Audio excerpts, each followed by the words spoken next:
Hello everyone, welcome to our YouTube channel. तो आज से हम स्टार्ट करने वाले एमपीटेटी के लिए सीडीपी का एक मॉक टेस्ट। एमपीटेट वर्ग 3 शिक्षक भर्ती है, उसके लिए क्लास बहुत ही ज़्यादा हेल्पफुल रहने वाली है। इसमें जो क्वेश्चंस हैं, इसमें से आपको मैक्सिमम क्वेश्चंस आपके एग्जाम्स में डायरेक्टली देखने के लिए मिल सकते हैं। तो क्लास को एंड तक देखिएगा, क्योंकि जब आप सारे क्वेश्चंस अटेम्प्ट करोगे तभी आपको पता चलेगा कि क्वेश्चन किस लेवल तक के इसमें इंक्लूड किए गए हैं। कुछ इजी भी है, कुछ टफ भी है, कुछ मॉडरेट भी हैं।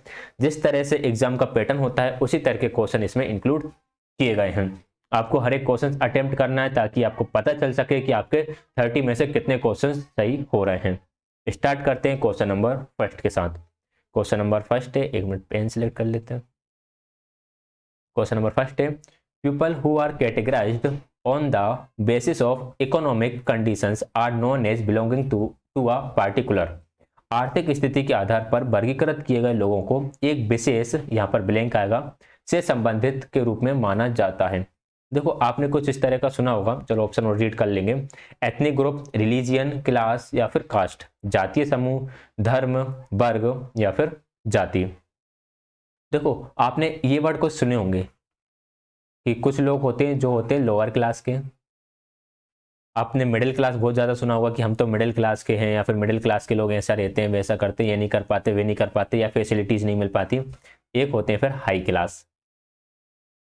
तो इनको जो डिस्ट्रीब्यूशन किया जाता है ये ज़्यादातर इकोनॉमिक कंडीशन के हिसाब से किया जाता है। कोई अच्छा बहुत बढ़िया कमाता हो, अच्छी खासी जॉब हो, बढ़िया घर हो, कार वगैरह हो, तो हम बोलते हैं ये हाई क्लास का लोग है, हाई क्लास के लोग हैं ये। मिडिल क्लास के जो से थोड़े से नॉर्मल ही रहते हैं, एजुकेशन होती है लेकिन उतनी अच्छी नहीं हो पाती, सब कुछ नॉर्मल नॉर्मल यानी मिडिल मिडिल में चलता है। लोअर क्लास ये ऐसे होते हैं, इनकी एजुकेशन बहुत ही बेकार हो पाती है, इनका घर भी सही तरीके से नहीं होते हैं, बहुत ही खराब कंडीशन होती है। तो इकोनॉमिक कंडीशन के आधार पर जब हम लोगों को डिवाइड करते हैं तो हम उसे बोलते हैं कि ये एक पार्टिकुलर क्लास से आता है, ये एक पार्टिकुलर वर्ग से आता है। तो right answer option number C रहेगा। एथनिक ग्रुप होता है जातीय समूह। जातीय समूह ऐसा नहीं कि जो हमारे तरह जातियां चलती हैं, शर्मा जी, वर्मा जी, गुप्ता जी, सक्सेना जी, ये वाली जाति नहीं। जातीय समूह मतलब ऐसा कि अगर हम नॉर्थ की तरफ जाते हैं, नॉर्थ साइड जाते हैं तो वहाँ पर अलग तरह के लोग मिलेंगे।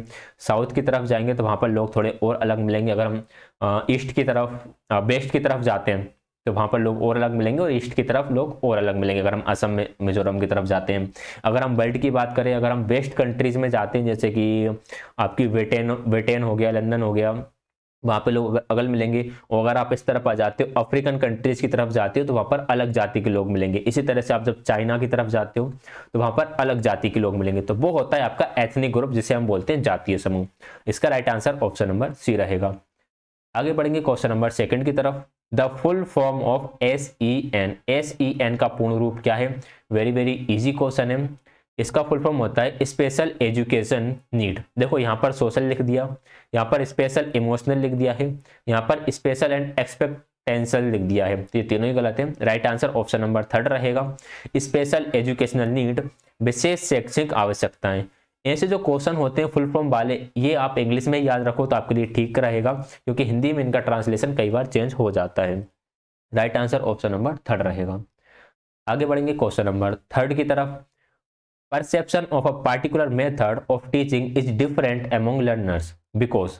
देखिए, एक मेथड है, शिक्षण की एक विशेष पद्धति की धारणा विद्यार्थियों के बीच भिन्न भिन्न होती है, क्योंकि देखो, एक मेथड है, उसी मेथड से टीचर पढ़ाता है, लेकिन जो परसेप्शन है उस मेथड को लेकर या फिर चीजों को लेकर जो विद्यार्थियों का परसेप्शन होता है वे हर एक बच्चे में अलग अलग होता है। ऐसा क्यों? They do not want to learn, वे सीखना नहीं चाहते, ये तो गलत है। बच्चे हमेशा सीखने के लिए तत्पर होते हैं। They don't like the topic, उन्हें टॉपिक पसंद नहीं है। ये शिक्षक पर डिपेंड करता है कि वे टॉपिक को इंटरेस्टेड बनाए ताकि बच्चे उसे पसंद करें। Perception is dependent on the environment learners are accustomed to. जिस एनवायरमेंट में लर्नर्स रहते हैं उस पर आपका परसेप्शन डिपेंड करता है। ये बात बिल्कुल सही बात है कि धारणा पर्यावरण निर्भर करती है, शिक्षार्थी जिस पर अभ्यस्त हैं। Some of them do not like the teacher, कुछ बच्चे टीचर को पसंद नहीं करते। तो ये कुछ ऑप्शन ऐसे आंसर्स होते नहीं हैं, ये तो बस ऑप्शन बनाने के लिए दे दिए जाते हैं। तो right answer option number third रहेगा कि बच्चे जिस एनवायरनमेंट में बड़े हुए हैं, जिस एनवायरनमेंट से चीज़ों को उन्होंने एक्वायर करा है, उस एनवायरनमेंट के अकॉर्डिंग ही उनके परसेप्शन बनते हैं। तो right answer option number third रहेगा। आगे बढ़ेंगे क्वेश्चन नंबर 4 की तरफ। What is the primary change that occurs during puberty. Puberty के दौरान यानी यौवन के दौरान होने वाला प्राथमिक परिवर्तन क्या है? साइकोलॉजिकल मेच्योरिटी यानी कि मनोवैज्ञानिक परिपक्वता, ये आती है आपकी सेकेंडरी चेंज में यानी कि द्वितीयक परिवर्तन में, तो ये नहीं होगा राइट आंसर। सोशल मेच्योरिटी भी आपका सेकेंडरी चेंज के अंदर आएगा। कॉग्निटिव मेच्योरिटी भी आपका सेकेंडरी के अंदर आएगा। संज्ञानात्मक परिपक्वता भी आपके द्वितीयक परिवर्तन के अंदर आता है। लेकिन जो सेक्सुअल मेच्योरिटी है, यौन परिपक्वता है, ये आपका प्राइमरी चेंज के अंदर आ जाता है, जिसमें बॉडी चेंज हो रही होती है, अंदर हार्मोनल्स चेंज हो रहे होते हैं, बच्चों के इंटरनल पार्ट्स में कुछ जिसे हम बोलते हैं सेक्स ऑर्गन्स, उनमें किसी तरह के परिवर्तन आ रहे होते हैं, ये होते हैं प्राइमरी चेंज। बाकी अलावा जो परिवर्तन होते हैं वह सारे हमारे सेकेंडरी चेंज के अंदर आएंगे। Question number 5, at what age does the newborn recognize the mother's voice? नवजात शिशु किस उम्र में माँ की आवाज पहचान लेता है? At birth, at 3 months, at 6 month या फिर एट 9 मंथ्स? बताइएगा क्या होगा इसका राइट आंसर।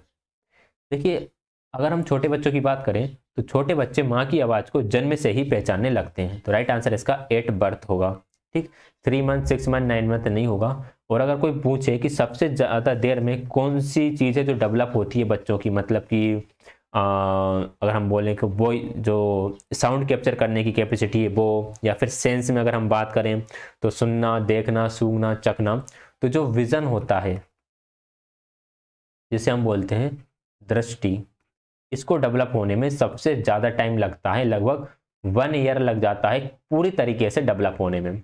ऐसा नहीं है कि छोटे बच्चे को कुछ भी दिखता नहीं है, दिखती हैं लेकिन दूर की चीज़ें नहीं दिखती, फिर पूरे कलर नहीं दिखते, और 1 ईयर का होते होते उसे हर एक चीज़ सही तरीके से दिखने लगती है। जिस तरह से हमारी विज़न है उसी तरह की विज़न बच्चे की हो जाती है।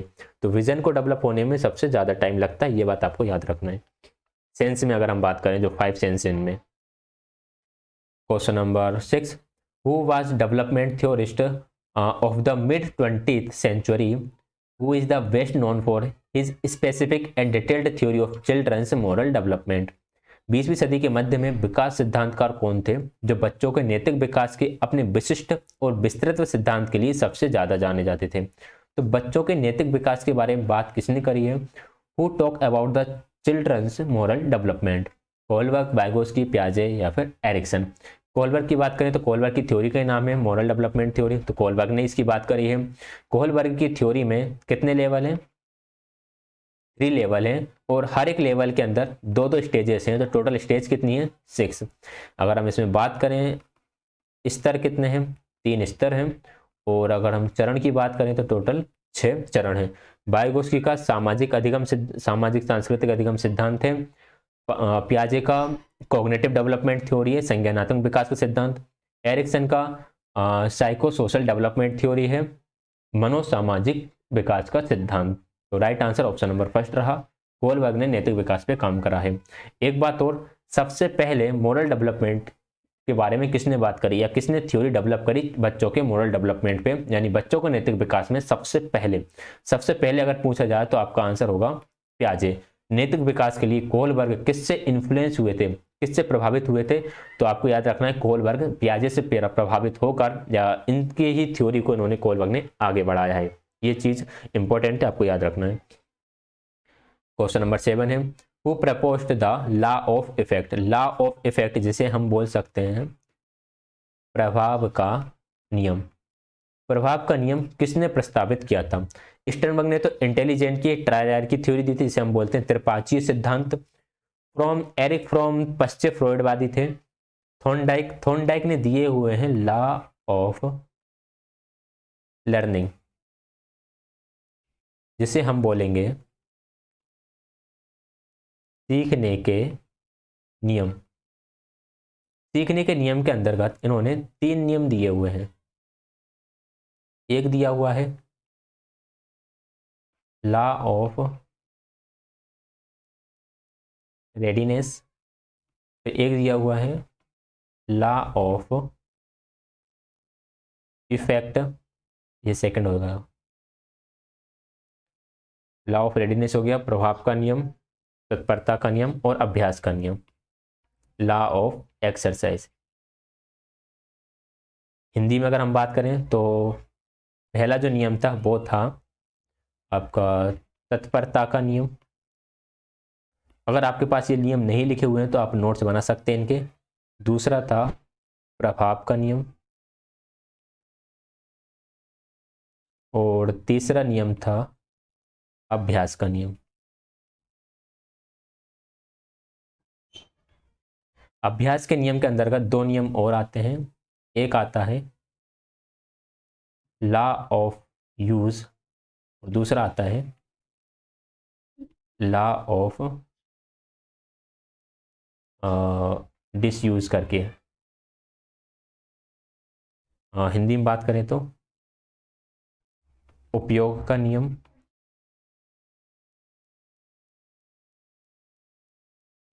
और बी आएगा आपका यहाँ पर, बी ऐसे बनता है, ऐसे बनता है बी, अनुपयोग का नियम। अनुपयोग, अनुपयोग लिखा हुआ है, अनुपयोग का नियम। ठीक है, अब इनके बारे में थोड़ा थोड़ा बता देता हूँ फटाफट। लॉ ऑफ रेडीनेस यानी तत्परता का नियम ये बोलता है कि जब तक बच्चा सीखने के लिए तत्पर नहीं होगा तब तक आप उसे नहीं सिखा सकते। लॉ ऑफ इफेक्ट बोलता है अगर बच्चे को सीखने से आत्मसंतुष्टि मिलती है यानी कि संतोष प्राप्त होता है तो वह सीखना जारी रखता है, नहीं तो रोक देता है।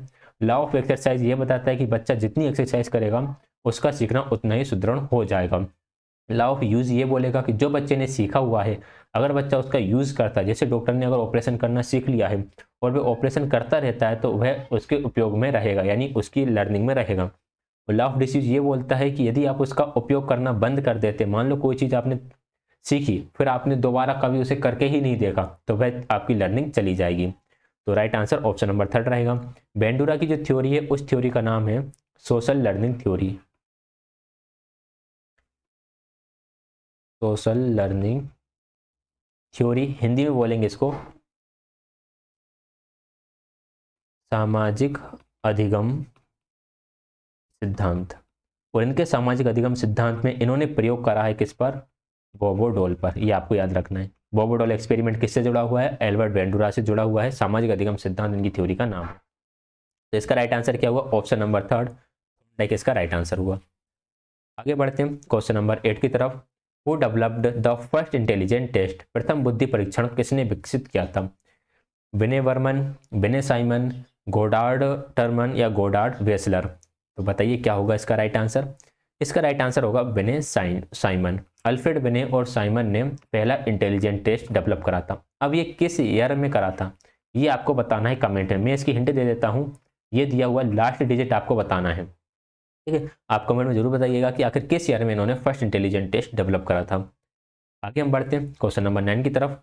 Primary education in India carried out through anganwadi centres falls under the, Bharat में आंगनवाड़ी केंद्रों के माध्यम से की जाने वाली प्रारंभिक शिक्षा किसके अंतर्गत आती है। Ministry of social justice and empowerment, सामाजिक न्याय और अधिकारिता मंत्रालय, ministry of health and family welfare, स्वास्थ्य और परिवार कल्याण मंत्रालय, ministry of women and child development, महिला एवं बाल विकास मंत्रालय, ministry of human resource development, मानव संसाधन विकास मंत्रालय। बताइएगा। देखिए राइट आंसर इसका होगा option number 3 ministry of women and child development, महिला एवं बाल विकास मंत्रालय के अंदर आंगनबाड़ी जो है वो आती हैं। क्वेश्चन नंबर 10 है critical thinking is an aspect of, जो आपकी आलोचनात्मक सोच है वह किसका पहलू है।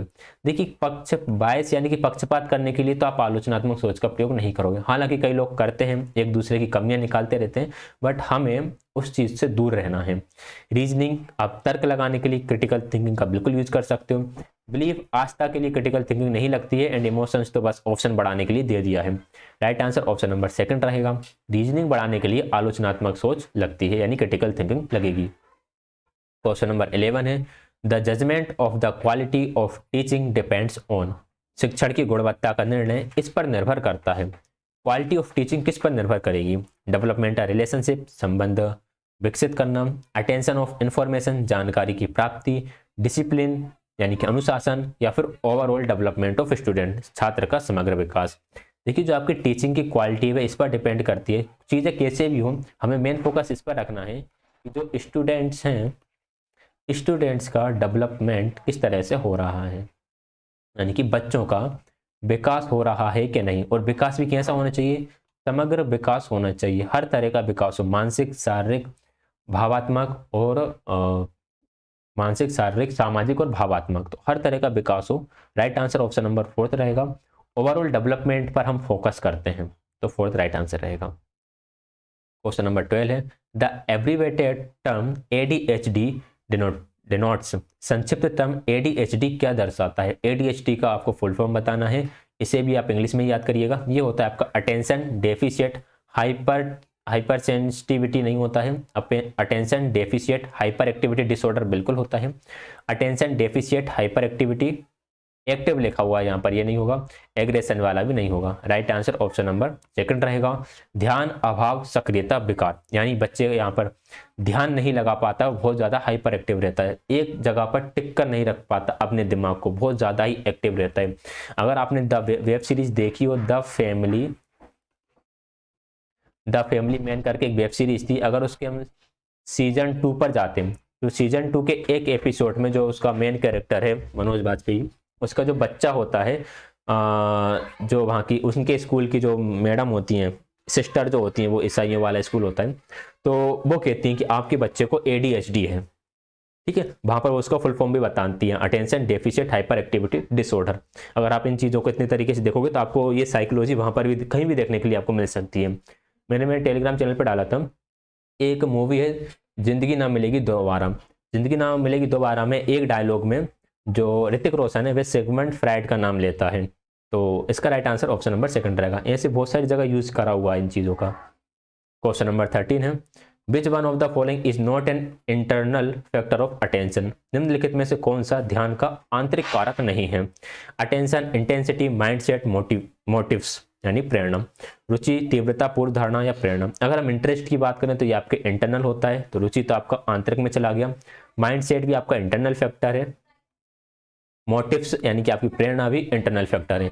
जो इंटेंसिटी है ये आती है आपकी बाहर से, जो तीव्रता है वह बाहर से आती है, तो right answer option number second हो जाएगा। क्वेश्चन नंबर 14 है which of the following factor did Kohlberg focus on his theory of morality, Kohlberg ने अपने नैतिकता के सिद्धांत में निम्नलिखित में से किन कारकों पर ध्यान केंद्रित करा है? किन चीजों पर फोकस करा है कोहलबर्ग ने अपनी थ्योरी पर? फैमिली इन्फ्लुएंसेस, पारिवारिक प्रभाव, कॉग्निटिव डेवलपमेंट, संज्ञानात्मक विकास, कल्चर यानी संस्कृति, लिंग भेद यानी कि जेंडर डिफरेंस। जेंडर डिफरेंस की बात तो इन्होंने बिल्कुल भी नहीं करी है, हालांकि ये क्रिटिक है इनकी थ्योरी का, आलोचना है इनकी थ्योरी की, इन्होंने ओनली मेल सैंपल्स को यूज करा, फीमेल सैंपल्स को यूज नहीं करा है। संस्कृति के बारे में जो बात करी है वह वाइगोस्की ने करी है, यहाँ पर हमें कोहलबर्ग बताना है। फैमिली इन्फ्लुएंस बिल्कुल नहीं बताया इन्होंने कॉग्निटिव डेवलपमेंट के आधार पर अपनी थ्योरी विकसित करी है। अब कॉग्निटिव डेवलपमेंट के आधार पर किस तरह से करी है? देखिए कोहलबर्ग की जो मॉरल डेवलपमेंट थ्योरी है उसमें लेवल कितने हैं? उसमें 3 लेवल हैं, और अगर हम स्टेज की बात करें तो उसमें 6 स्टेजेस हैं। उसमें यह बताया गया कि जब बच्चा छोटा होता है तो वह चीज़ों वो मॉरलिटी सिर्फ इसलिए होती है उसके अंदर क्योंकि उसे डर लगता है पनिशमेंट से, हिंदी में देता हूँ, उसे दंड से डर लगता है।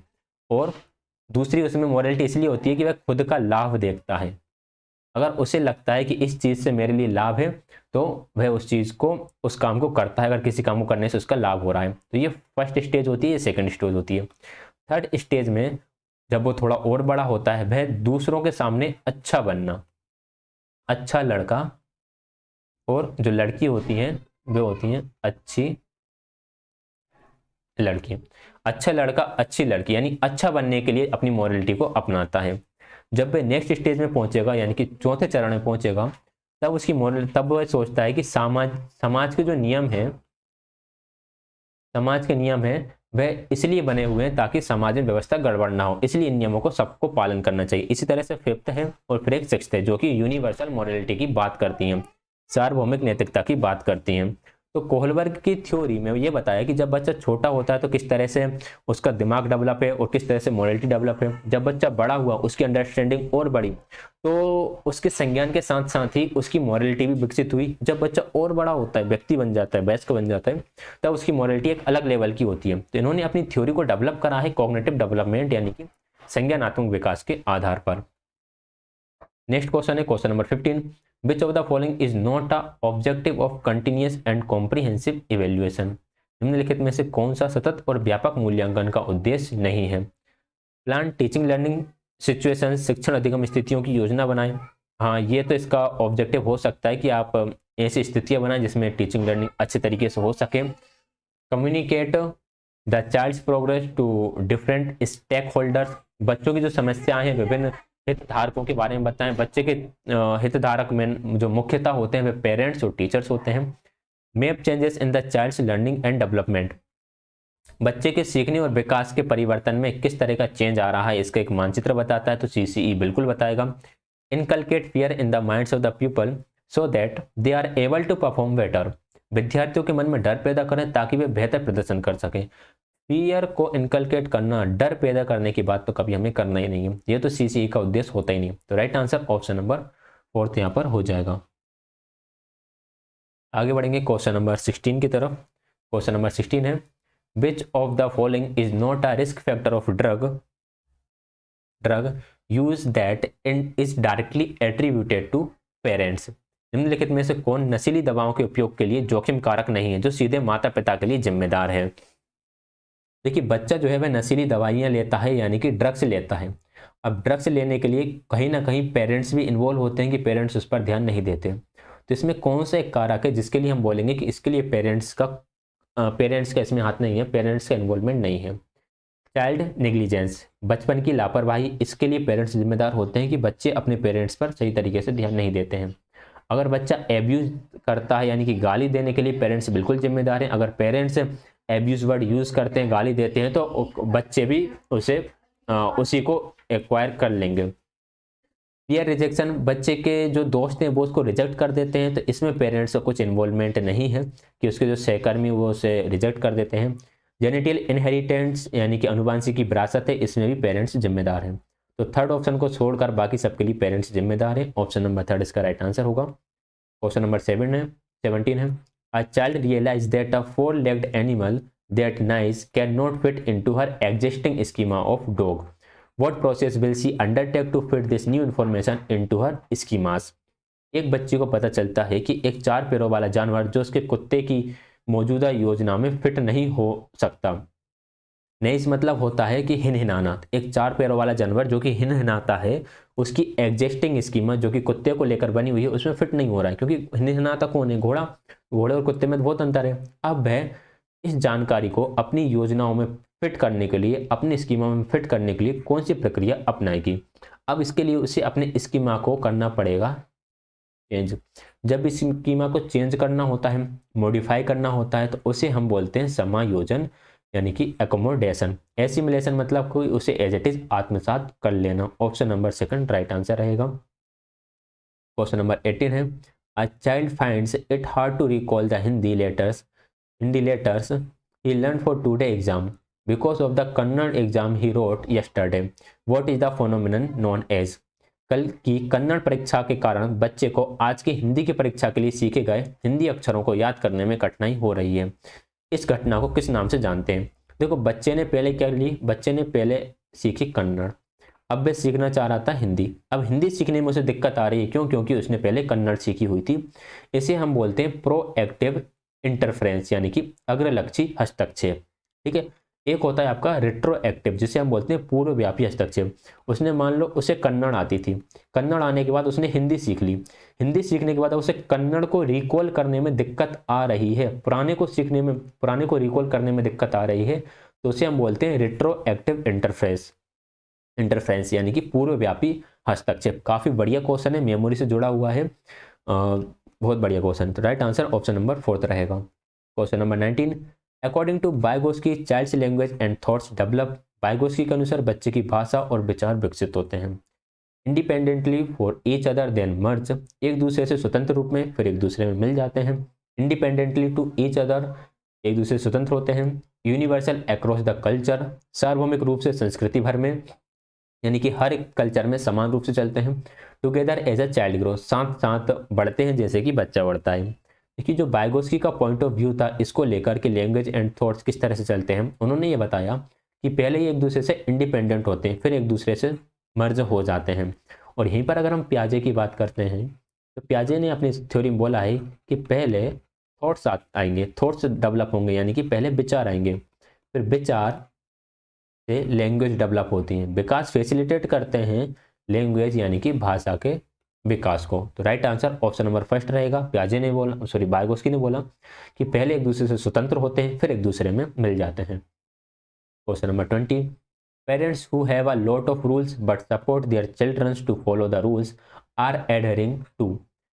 माता पिता जिनके पास बहुत सारे नियम हैं लेकिन नियमों का पालन करने के लिए अपने बच्चों का समर्थन करते हैं, उनका पालन कर रहे हैं।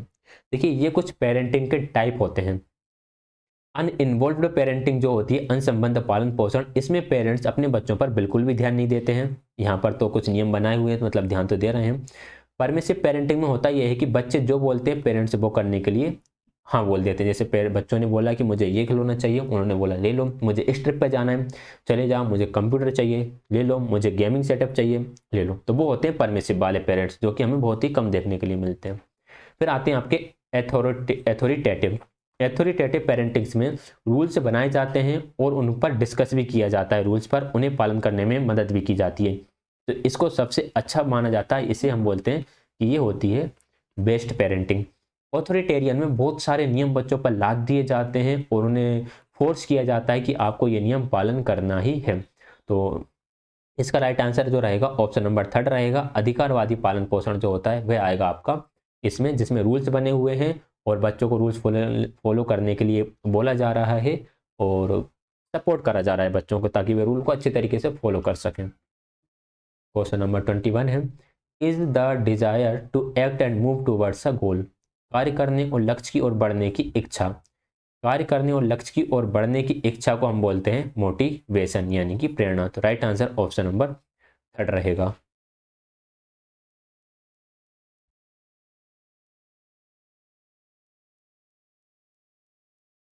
क्वेश्चन नंबर 22 की तरफ चलेंगे। Which of the following theorists emphasize the importance of categorization in the learning process. निम्नलिखित में से कौन से सिद्धांतवादी सीखने की प्रक्रिया में वर्गीकरण के महत्व पर जोर देता है।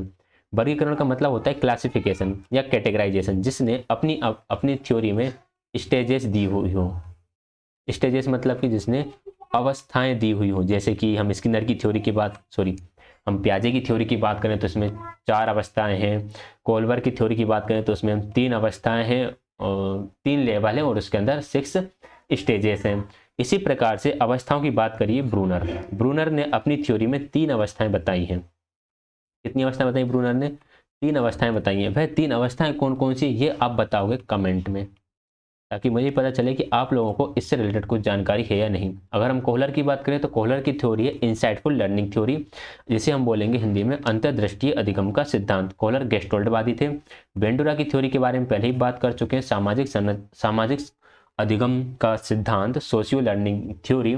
और पवलव की थ्योरी है क्लासिकल कंडीशनिंग थ्योरी, जिसे हम कहेंगे शास्त्रीय अनुबंधन का सिद्धांत। तो राइट आंसर इसका ऑप्शन नंबर 3 रहेगा। क्वेश्चन नंबर 23 की तरफ चलते हैं। इसमें पहले से थोड़ा बहुत इनका आ गया है, कोई दिक्कत नहीं है। Problem based learning in science encourage learner scientific habits of mind. Which of this option best describe some of the guidance for problem based learning. विज्ञान में समस्या आधारित शिक्षा विद्यार्थियों के मन की वैज्ञानिक आदतों को प्रोत्साहित करती है।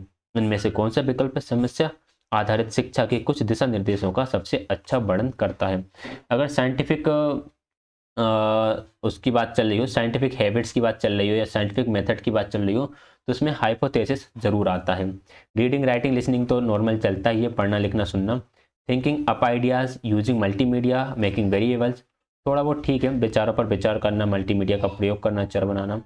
आस्किंग क्वेश्चन बिल्कुल सही है। कंस्ट्रक्टिंग अ हाइपोथेसिस, ये तो साइंटिफिक नॉलेज की मेन प्रोसेस है कि आप हाइपोथेसिस का निर्माण कर सकें। रिपीटेड ट्रायल्स की बार बार आप ट्रायल करो। प्रश्न पूछना, परिकल्पना का निर्माण करना और बार बार परीक्षण करना। यहाँ पर बार बार परीक्षण करना, यहाँ पर बार बार अभ्यास करना, याद करना, रोट लर्निंग जैसा कुछ भी नहीं है। रिपीटेड ट्रायल्स तो चलते ही, जैसे कि थॉमस एल्वा एडिसन ने 10,000 टाइम्स ट्रायल करा था, तब जाकर वे बल्ब बना पाए थे। तो राइट आंसर ऑप्शन नंबर 3 रहेगा।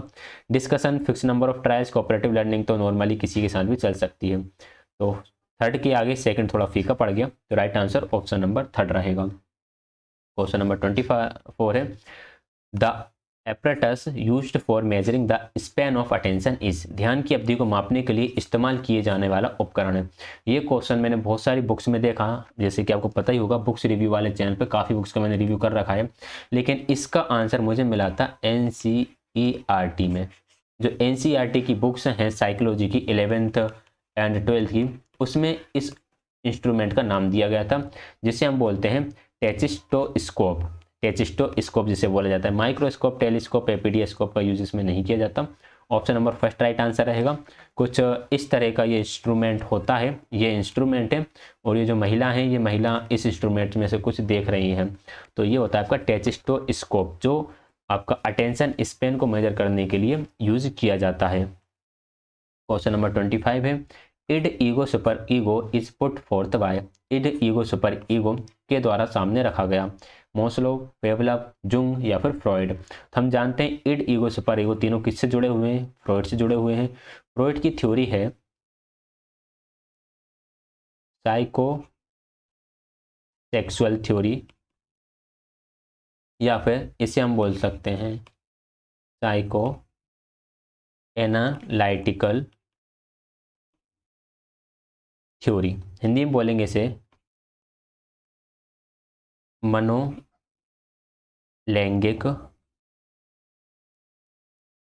मनोलैंगिक विकास का सिद्धांत, या एक और नाम है इसका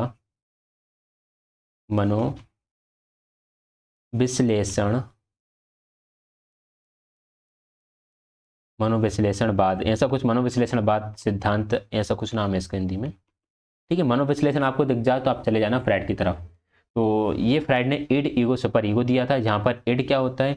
इड की जो प्रवृत्ति होती है वह राक्षस प्रवृत्ति होती है। ठीक है, जो आपका ईगो होता है, ईगो आपकी संतुलन अवस्था होती है। संतुलन अवस्था जैसे कि जिसे हम बोल सकते हैं सामान्य, ना तो ये राक्षस है ना ही ये देवता है। और जो आपका सुपर ईगो है ये होता है देवता प्रवृत्ति का। देवता प्रवृत्ति का मतलब इड गलत हो या सही हो, जिसे जो पाना है ये पाके रहेगा, चाहे उसके लिए चोरी करना पड़े, डाका डालना पड़े, किसी को मर्डर करना पड़े। सुपर ईगो जो गलत है तो गलत, कभी भी झूठ का साथ या गलत का साथ नहीं देगा। ईगो जरूरत पड़ने पर झूठ बोल सकते हैं, ऐसी कोई बात है नहीं कि हमेशा ही सच बोला जाए। तो जो बैलेंस ईगो है इसे सही पर्सनालिटी बोले जाती है, कि आपकी पर्सनालिटी बैलेंस्ड ईगो होना चाहिए। तो ये तीन चीज़ों की बात करी थी सिगमंड फ्राइड ने। 26 की तरफ चलेंगे। The expectancy theory of motivation states that. प्रेरणा की प्रत्याशा सिद्धांत में कहा गया है। पहले तो एक्सपेक्टेंसी थ्योरी ऑफ मोटिवेशन यानी कि प्रेरणा का प्रत्याशा सिद्धांत किसने दिया है? तो ये सिद्धांत विक्टर ब्रूम के द्वारा दिया गया है। विक्टर ब्रूम इस सिद्धांत में बोलते हैं कि व्यक्ति मोटिवेटेड तभी होता है जब उसकी इच्छाएं पूरी हुई हो, या फिर हम कह सकते हैं कि अभिप्रेरणा जो होती है वह परिणाम की इच्छा पर निर्भर करती है, कि जो परिणाम आया वह किस तरह का आया है। तो motivation depends on the drive desirability of the outcome. इन्होंने अपनी हायरार्की नीड में 3 स्टेप्स बताए हैं। फर्स्ट स्टेप में तो व्यक्ति बोलता है कि मुझे इस चीज़ की ज़रूरत है। सेकंड स्टेज में वह इसके लिए एफर्ट डालता है, और थर्ड स्टेज में उसे इसका आउटकम मिलता है। अब जो आउटकम मिलता है वह उस आउटकम को देखता है कि ये आउटकम मेरे लिए डिजायरेबल है या फिर नहीं है। अगर आउटकम उसके लिए डिजायरेबल है, उसकी मेहनत के अनुसार होता है, जो जिस परिणाम की वह इच्छा करता है उस तरह का परिणाम होता है, तो वह इसी तरह से मोटिवेटेड रहेगा। तो प्रेरणा परिणाम की वांछनीयता पर निर्भर करती है। यह था एक्सपेक्टेंसी थ्योरी ऑफ मोटिवेशन में। आगे बढ़ेंगे। ये देखो, सबसे पहले व्यक्ति एफर्ट डालेगा, फिर उसके लिए परफॉर्म करेगा, फिर उसे रिवार्ड मिलेगा। तो रिवार्ड के बारे में सोचता है कि ये रिवार्ड मेरे लिए डिजायरेबल है या फिर नहीं है। तो इस तरह से 3 चीज़ें चलती हैं एक्सपेक्टेंसी थ्योरी में। क्वेश्चन नंबर 27 है, teaching is an inclusive classroom is a challenge for teacher and demands certain. एक समावेशी कक्षा में पढ़ाना शिक्षकों के लिए एक चुनौती है और कुछ मांगे हैं। देखिए, अगर हम इंक्लूसिव एजुकेशन की बात करें, इंक्लूसिव क्लासरूम की बात करें, तो वहाँ पर हैबिट, टीचर की पढ़ाने की हैबिट, उससे काम नहीं चलेगा, टैलेंट से काम नहीं चलेगा। वहाँ पर चीज़ें चलती हैं एक्सपर्टीज से, कि आप उतने एक्सपर्ट हो क्या नहीं, या कोई एक्सपर्टीज की वहाँ पर जरूरत पड़ सकती है अगर इंक्लूसिव क्लासरूम है। देखिए, समावेशी शिक्षा में होता क्या है, हर प्रकार का बच्चा होता है। वह लर्निंग डिसेबल्ड बच्चा भी हो सकता है, वह किसी तरह की फिजिकल डिसेबिलिटी से जुड़ा हुआ बच्चा भी हो सकता है किसी को कम दिखता हो, किसी को कम सुनाता हो, किसी को बोलने में दिक्कत हो। तो इस तरह के बच्चों को आप किस तरह से पढ़ाओगे, वह आता है आपका इस थ्योरी में, इंक्लूसिव क्लासरूम में। तो इसके लिए कई बार एक्सपर्टीज की जरूरत पड़ जाती है। तो ऑप्शन नंबर 3 राइट आंसर रहेगा। क्वेश्चन नंबर 28 की तरफ बढ़ेंगे। A student is provided with the choice of 15 topics of his her interested to complete an assignment. This increase his her learning engagement. एक छात्र को सत्रीय कार्य पूरा करने के लिए उसकी रुचि के 15 विषयों में से एक विकल्प प्रदान किया जाता है। इससे उसके अधिगम कार्य में वृद्धि होगी। देखिए, अगर आप बच्चे से उसके पसंद के 15 टॉपिक चूज करने के लिए दे रहे हैं और बच्चा उन पर काम कर रहा है, तो वह अपने इंटरेस्ट के हिसाब से काम करेगा, जिससे उसका जो इंटेलेक्चुअल लर्निंग है, जो उसका बौद्धिक अधिगम है, बौद्धिक अधिगम कार्य में वृद्धि होगी। तो right answer option number first रहेगा। बिहेवियर, इमोशन, सोशल से इसका कुछ भी लेना देना नहीं है, बिल्कुल भी साफ साफ लिखा गया है ऐसा कि अगर आप बच्चे को अपनी इच्छा के अनुसार टॉपिक चूज करने में मदद करते हैं तो उसके इंटेलेक्चुअल में काफ़ी वृद्धि होती है।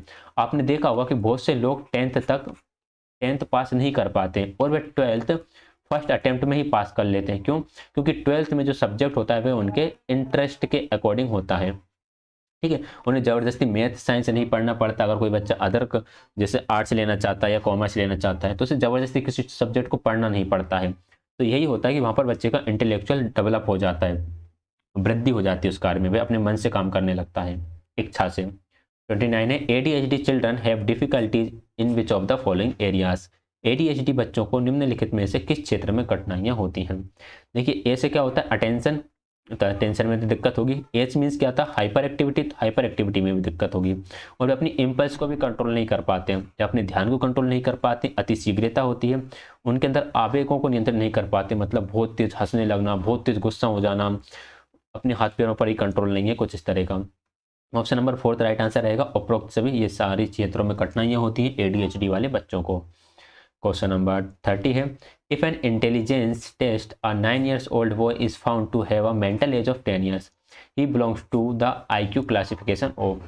एक बुद्धि परीक्षण में एक 9 वर्ष के लड़के की मानसिक आयु 10 वर्ष पाई गई है, वह के IQ के वर्गीकरण से संबंधित है। देखो भाई, बच्चा जो है वो कितने साल का? 9 साल का। तो जो उसकी क्रोनोलॉजिकल एज है, जिसे हम बोलेंगे कालानुक्रमिक आयु, वह 9 वर्ष है, और उसकी मेंटल एज यानी कि मानसिक आयु है 10 वर्ष। अगर हम IQ के फॉर्मूले की बात करें तो IQ का फॉर्मूला होता है मेंटल एज बटे chronological age into 100। Mental as है 10, क्रोनोलॉजिकल एज है 9, और कितने से मल्टीप्लाई करना है? 100 से। अब इसको सोल्व करना थोड़ा सा टफ हो सकता है, ऊपर 1000 आ गया, नीचे 9 आ गया। अगर आप मान लो 9 की जगह 10 होता तो आंसर कितना आता? आंसर 100 आता। तो इसका आंसर हम कह सकते हैं कि नियर बाई 100 आएगा। ठीक है, चाहो तो आप इसे और सोल्व भी कर सकते हो। अगर मैं इसे 9 से कैंसिल कर दूं तो 1 टाइम जाएगा, अगेन इसे 9 से कैंसिल कर दूं तो 1 टाइम जाएगा, अगेन इसे 9 से कैंसिल करूंगा 1 टाइम जाएगा, और इस तरह से 111.11 आता रहेगा। ये IQ किस बच्चे का होता है? ये IQ होता है आपके औसत बच्चे का। 90 से 110, 111 जो रहेगा वह एवरेज बच्चे का IQ रहेगा। तो option number B right answer रहेगा। यहाँ पर ये देखिए, 90 से 109 या 110 वो आपका एवरेज के अंदर आएगा। 111 है तो हम उसे हाई एवरेज नहीं बोलेंगे, हाई एवरेज कह भी सकते हैं, हाई एवरेज कह सकते हैं, लेकिन इसमें हाई एवरेज दिया नहीं है। जीनियस सुपीरियर हो नहीं सकता, क्योंकि सुपीरियर के लिए उसे IQ 120 प्लस चाहिए, एंड वेरी सुपीरियर जिसमें आपके जीनियस आते हैं उसके लिए IQ आपका 130 प्लस चाहिए। तो राइट आंसर इसका ऑप्शन नंबर सेकंड रहेगा, एवरेज। एबव एवरेज होता तो हम एबव एवरेज लगा देते। तो ये थे हमारे 30 क्वेश्चंस। 30 में से आपके कितने सही हुए ये आप बता सकते हैं कमेंट में। वीडियो को प्लीज़ लाइक शेयर, चैनल को सब्सक्राइब जरूर कर दीजिएगा। टेलीग्राम चैनल ज्वाइन कर लीजिएगा, जहाँ पर आपको PDF प्रोवाइड हो जाएगा। इंस्टाग्राम पर भी आप मुझे फॉलो कर सकते हैं, @दीपक मीना जी आप सर्च करोगे तो वहाँ पर आपको मिल जाएगा एक पेज। ठीक है, क्लास ज्वाइन करने के लिए आप सभी का बहुत बहुत धन्यवाद। कोई भी डाउट रहे तो आप कमेंट में पूछिएगा। Thanks for watching.